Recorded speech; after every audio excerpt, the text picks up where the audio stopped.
Bom dia! Vamos agora estudar as rochas sedimentares, o grupo de rochas que se forma na superfície do planeta. Elas vão ser as mais abundantes na superfície do planeta. E porquê? Como é que elas se formam? No exterior do planeta atuam os agentes da geodinâmica exterior, os seres vivos, os fatores atmosféricos, e nada fica no mesmo lugar, segundo após segundo. Até agora estudámos os agentes da geodinâmica interior. Fomos ao núcleo, ao manto, analisar as correntes de convecção, analisar os movimentos das placas tectónicas. Estudámos o vulcanismo, estudámos os sismos, mas agora vamos estudar aquilo que se passa no exterior do planeta. Portanto, vamos estudar de que forma é que qualquer rocha na superfície do planeta pode dar origem a uma rocha sedimentar, formada por, como o próprio nome indica, sedimentos. Sedimentos que podem ter diversas origens e podem dar origem então a rochas completamente diferentes.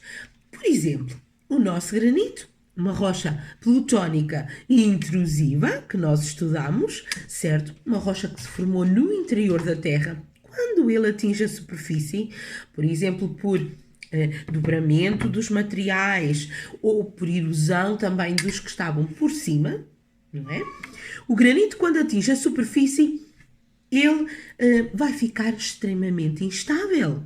As condições vão ser muito diferentes daquelas que ele teve na sua gênese.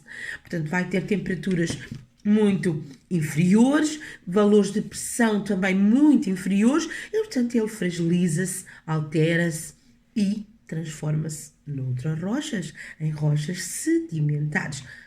Vamos ver? O granito pode transformar-se, por exemplo, em areia ou em argila. É sobre isso que nós vamos falar. Vamos então falar das etapas de formação das rochas sedimentares. As rochas que se formam na superfície terrestre. Vamos partir, por exemplo, do nosso granito. Uma rocha magmática intrusiva. Uma rocha que se forma no interior da Terra. Vindo até à superfície, por exemplo, o granito é a rocha mais abundante na nossa Serra da Estrela, por exemplo. Vindo à superfície, ele fica muito instável. Ele vai ficar sujeito aos fatores exteriores, aos agentes da geodinâmica exterior do nosso planeta. Por exemplo, ele vai ficar sujeito a diferenças de temperatura. Imaginem a água a congelar nas reentrâncias do granito, aumentando de volume, fazendo força, que vão, pouco a pouco, levar à fragmentação.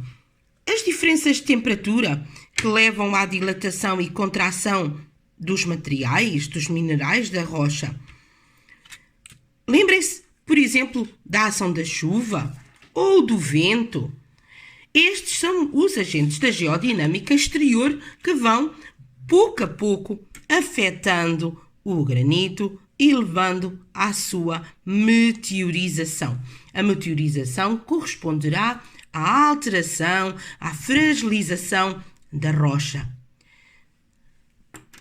À medida que a meteorização aumenta, é provável que comece a ocorrer a remoção de fragmentos. A remoção de fragmentos do granito.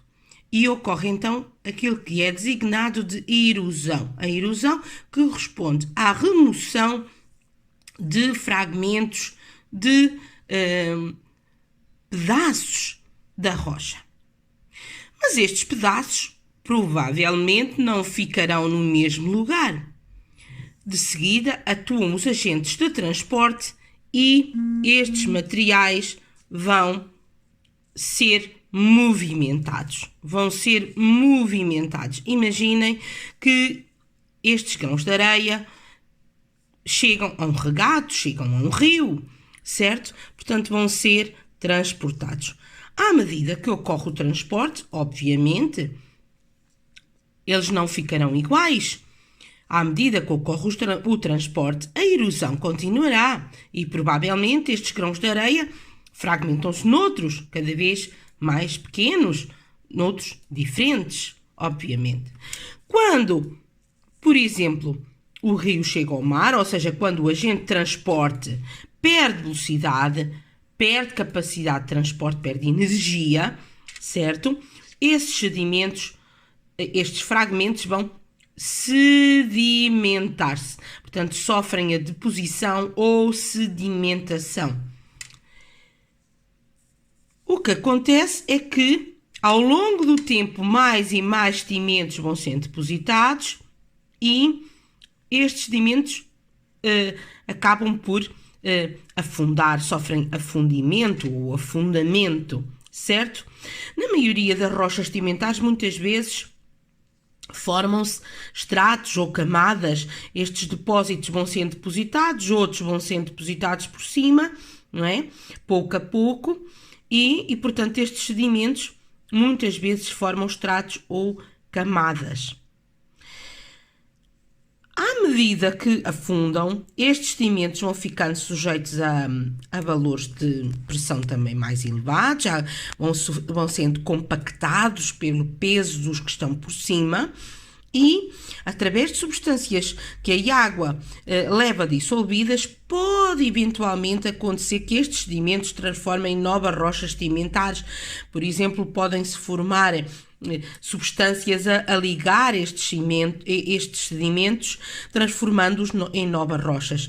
Dizemos nessa altura que se forma a diagênese, que ocorre a diagênese, e estes sedimentos vão dar origem a novas rochas sedimentares. Vamos descobrir estas etapas já de seguida.